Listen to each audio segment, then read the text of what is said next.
Hello and welcome all of you. You are watching K commerce academy with me Kunal Singhal.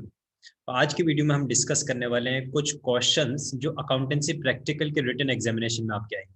जैसे कि आप जानते हैं कि अकाउंटेंसी का जो हमारा प्रैक्टिकल होगा वो टोटल 20 मार्क्स का है, जिसमें 4 मार्क्स वाइवा के और 4 मार्क्स प्रोजेक्ट फाइल के हैं।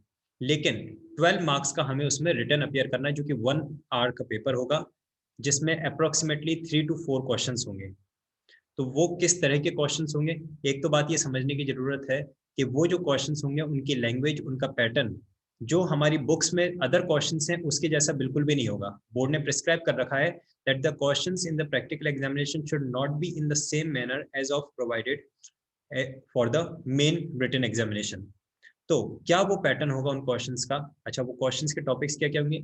That can be from the segment reporting or segment analysis, that can be from the ratios, that can be from the cash flow statement। लेकिन उनका pattern क्या होगा और किस तरह से हमें उनका आंसर प्रेजेंट करना है वो आज की वीडियो में हम सीखने वाले हैं। तो शुरू करते हैं। इसी के साथ में ये जो क्वेश्चंस मैं सॉल्व करवा रहा हूँ इसका पीडीएफ आपको मिल सकता है with questions and solutions everything. तो करना यह है कि कमेंट में आपको मेल आईडी मेंशन कर देना है and I will just mail you the PDF of this question booklet. देखिए, first question is available on your screen. This is about segment reporting. The second quarter report the second quarter report of the company is given with the following information about the segment performance। हमें यहाँ पर cloth department, machine department and footwear department का sales and net profit given है। ठीक है, इसके बाद में हमारे पास में है use ratio analysis and comment on the following, which is the best segment and which, if the company has to discontinue one segment, which segment should be discontinued? In this question it has been mentioned that is we have to use ratio analysis, लेकिन total हमारे syllabus में तो 14 ratios हैं। Out of those 14 which ratio has to be used for the calculation of this question, that has not been specified। लेकिन इतना तो हम समझ सकते हैं कि यहाँ पे सेल्स और नेट प्रॉफिट को यूज करके हमारा कौन सा रेशियो बनता है? It is the net profit ratio. We only have one ratio, that is net profit ratio. क्या फॉर्मूला होता है? The formula is net profit after tax, net profit after tax upon revenue from operation multiply 100। अगर इस फॉर्मूले को use करते हुए हम नेट प्रॉफिट रेशियो कैलकुलेट कर लें ऑल द 3 डिपार्टमेंट्स के, ये क्वेश्चन होते हैं सेगमेंट रिपोर्टिंग के, जिसमें एक कंपनी के हमें 3 सेगमेंट्स दे रखे हैं और तीनों सेगमेंट्स में से हमें बताना है कौन सा सेगमेंट सबसे अच्छा है। सेगमेंट का मतलब डिपार्टमेंट। तो 3 डिपार्टमेंट्स की परफॉर्मेंस हमें दे रखी है कि तीनों का रेवेन्यू फ्रॉम ऑपरेशन कितना कितना है, नेट प्रॉफिट कितना कितना है, और इन्हें कंपेयर करके हमें बताना है तीनों में से बेस्ट डिपार्टमेंट कौन सा है और सबसे पुअर परफॉर्मेंस कौन से डिपार्टमेंट की है। तो इसके लिए हम क्या करेंगे? हम नेट प्रॉफिट रेशियो कैलकुलेट करेंगे using the formula net profit after tax upon revenue from operation, that is net sales, multiply 100। तो इसका सॉल्यूशन भी, और ये कैलकुलेट करने के बाद में हम हमारे जो क्वेश्चन है विच is the best segment and which segment can be discontinued, वो अपना एनालिसिस प्रोवाइड करेंगे। तो चलते हैं इसके सॉल्यूशन की तरफ हम लोग।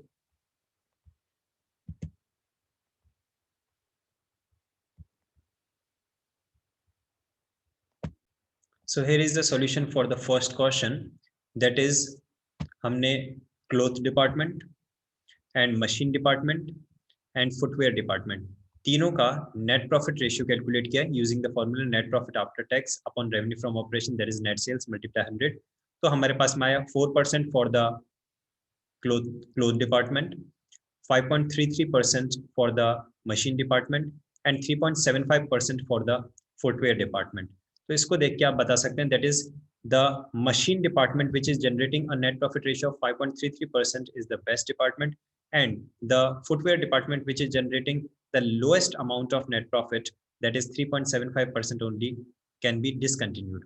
Here is the analysis for the first question. Machine is the best segment as it gives higher net profit of 5.33% as compared to other 2 segments।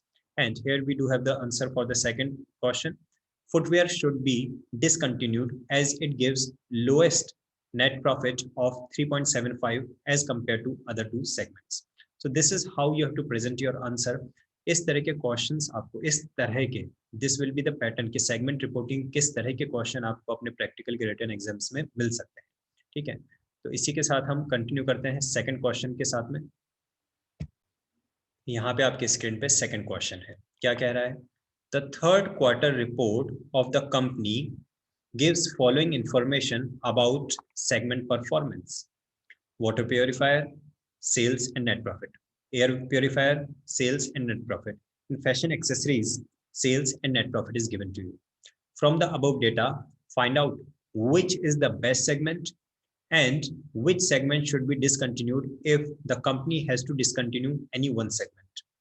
Same to same question है, थोड़ा सा मॉडिफाई कर दिया, departments के names change कर दिए। क्या करेंगे, फिर से हम नेट प्रॉफिट रेशियो कैलकुलेट करेंगे for all the 3 departments using the formula net profit ratio equals to net profit after tax upon revenue from operation that is net sales multiply 100, और उसके बाद अपना एनालिसिस प्रोवाइड करेंगे that which is the best segment and which segment can be discontinued.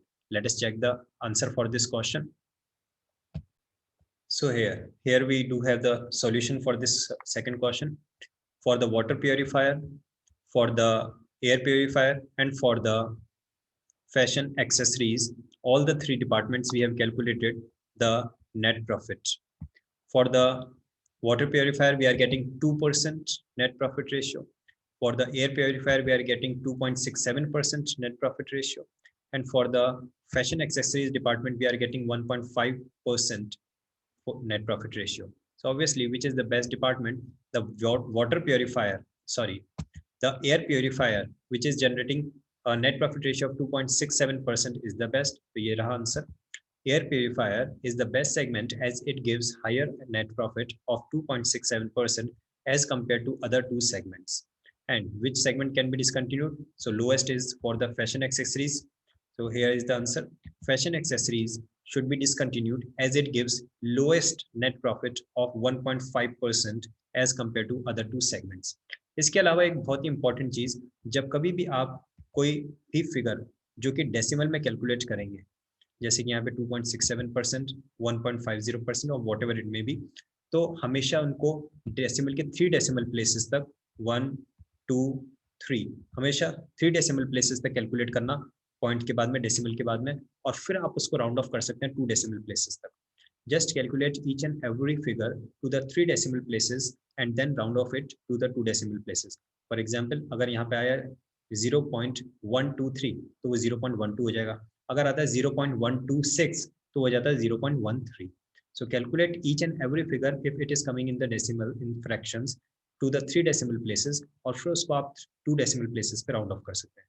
तो ये एक second question था.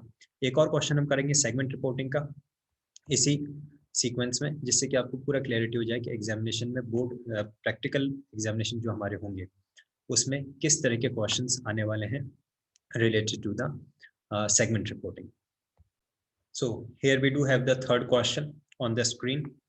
The quarterly report of a company gives the following information about the sales and its sales revenue and net profit for the second quarter of the current year and second quarter of the previous year.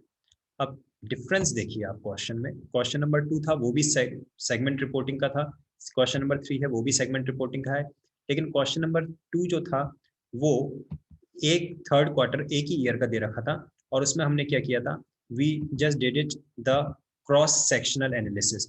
3 department से उन तीनों departments को हमने आपस में compare किया था, बताया था कौन सा डिपार्टमेंट बेस्ट है, कौन सा डिपार्टमेंट वर्स्ट है.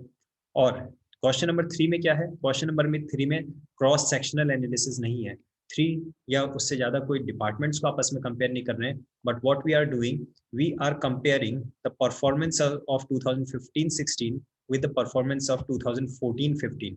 So this kind of analysis is known as time series analysis. जब हम 2 या उससे ज्यादा डिपार्टमेंट्स को आपस में कंपेयर करते हैं तो वो हो जाता है क्रॉस सेक्शनल एनालिसिस, लेकिन जब हम 2 अकाउंटिंग पीरियड्स को आपस में कंपेयर करते हैं तो वो हो जाता है time series analysis, 2 different time periods को आपस में कंपेयर करना. So question number 3 again related to segment analysis, but it is for the different time segments, not with the departments but with the time segments. देखते हैं क्या है हमारे पास में. सेल्स रेवेन्यू 2015-16 का गिवन है और 14-15 का भी. नेट प्रॉफिट 15-16 का गिवन है और 14-15 का। क्वेश्चन क्या कहता है, विच क्वार्टर इज परफॉर्मिंग बेटर, क्या करंट ईयर 15-16 अच्छा परफॉर्म कर रहा है या प्रीवियस ईयर 14-15 अच्छा परफॉर्म कर रहा है। हैज़ द परफॉर्मेंस इम्प्रूव्ड, क्या हमारी परफॉर्मेंस पिछले ईयर के मुकाबले इम्प्रूव हुई है। Comment using ratios as tools of your analysis. Again इसने ये तो मेंशन कर दिया that we have to use the ratio as the tools for analysis, but which ratio is to be calculated have not been specified. लेकिन जो information हमारे सामने है सेल्स और नेट प्रॉफिट, इसको यूज करके तो एक ही रेशियो बनता है, net profit ratio, that is formula will be net profit after tax upon revenue from operation, that is net sales multiply 100। Formulas को जितनी बार आप कैलकुलेट करें, हर बार फॉर्मूला को कॉपी में लिखिए, लिखने से फॉर्मूलेज बहुत अच्छी तरह से आपको याद हो जाएंगे। चलिए तो लौटते हैं इसके सॉल्यूशन की तरफ हम लोग। So here is the solution for question number 3, जहां पे हमने सबसे पहले 2015-16 का नेट प्रॉफिट रेशियो कैलकुलेट किया 23.75%, और उसके बाद में हमने 2014-15 का नेट प्रॉफिट रेशियो कैलकुलेट किया 23.08%। प्रीवियस ईयर में 23.08% था, करंट ईयर में अगर ये 23.75% हुआ है, इसका मतलब हमारी परफॉर्मेंस क्या हुई है, इम्प्रूव हुई है। अब यहाँ पे हम एनालिसिस प्रोवाइड करेंगे। यस, द सबसे पहला आंसर है सेकेंड क्वार्टर ऑफ 2015-16, है ना, जिसमें परफॉर्मेंस अच्छी है। Second quarter of 2015-16 has performed better as compare to second quarter of 2014-15। Previous year के कंपैरिजन में करंट ईयर की परफॉर्मेंस बेटर है। Yes, the performance of the company has improved. Previous year के comparison में improve ही हुआ है। In the second quarter of 2015-16, last year its net profit for the second quarter 14-15 was 23.08%. But now in the second quarter of 2015-16, it has increased by 0.67%। तो दोनों में जो performance में जितना इंक्रीज हुआ है, वो डिफरेंस का अमाउंट भी इन्होंने कैलकुलेट करके लिख दिया, दैट इज 0.67% से इंक्रीज हुआ है। This is how you have to present the analysis. देखिए एग्जामिनेशन में अगर आप सिर्फ ये रेशियो कैलकुलेट करके दे देंगे तो आपको पूरे मार्क्स नहीं मिलेंगे। जो आपका 12 मार्क्स का रिटन पेपर होगा, उसमें या तो आपको 4 मार्क्स के 3 क्वेश्चंस मिलेंगे या फिर 3 मार्क्स के 4 क्वेश्चंस मिलेंगे। तो अगर मान लीजिए ये क्वेश्चन आपको 4 मार्क्स का मिलता है और आपने उसमें रेशियो कैलकुलेट कर दिए, तो आपको 4 में से 3 मार्क्स ही अलॉट होंगे। अगर आपने एनालिसिस प्रेजेंट नहीं किया तो, या हो सकता है 2 ही मिले। एनालिसिस हमें प्रेजेंट करना है, that is has the performance improved और not, which perform how much is it has been improved and which quarter has performed better। तो वो जो क्वेश्चंस पूछे गए उनका आंसर जब आप थ्योरेटिकल फॉर्म में प्रेजेंट करेंगे, वो एनालिसिस कहलाता है। ये तो हमने एनालिटिकल टूल सिर्फ यूज करके और वैल्यूज कैलकुलेट किए। अब इन वैल्यूज को देखिए, पर हमें जो उसका आंसर हम प्रेजेंट करेंगे, जजमेंट हम जो अपना प्रेजेंट करेंगे, ऑब्जर्वेशन जो लिखेंगे, that will owe you to get full marks. ठीक है, so this was question number 3। I hope आप लोगों को अच्छे से समझ में आया होगा कि सेगमेंट रिपोर्टिंग के किस तरह के क्वेश्चंस हमें एग्जामिनेशन में देखने के लिए मिलेंगे। तो मैंने आपको सेगमेंट रिपोर्टिंग के 3 क्वेश्चंस यहाँ पे सॉल्व करके बताए। अब इसी के बाद में रेशियोज के भी कुछ क्वेश्चंस इस बुकलेट में हैं, कैश फ्लो स्टेटमेंट के भी कुछ क्वेश्चंस हैं, लेकिन उन्हें हम करेंगे अपनी नेक्स्ट वीडियो में। अगर आप इस क्वेश्चन बुकलेट का विद सॉल्यूशंस पीडीएफ चाहते हैं तो आपको कुछ नहीं करना है, कमेंट में आप सिर्फ अपना मेल आईडी मेंशन कर दीजिए and I will just mail you the complete PDF, जिससे आपको एक आइडिया मिल जाएगा, एक प्रॉपर फ्रेमवर्क आपको मिल जाएगा that what kind of questions you will get in your practical accountancy practical written examination, and accordingly you can practice yourself। Ratios और cash flow के जो क्वेश्चंस हैं वो किस तरह के होंगे और उनका सॉल्यूशन किस तरह से प्रेजेंट करना है, वो हम अपने नेक्स्ट वीडियो में डिस्कस करेंगे। इसके अलावा अगर आपको और किसी टॉपिक के नोट्स या किसी और टॉपिक के ऊपर वीडियो चाहिए तो जरूर से कमेंट में उस चीज़ को मेंशन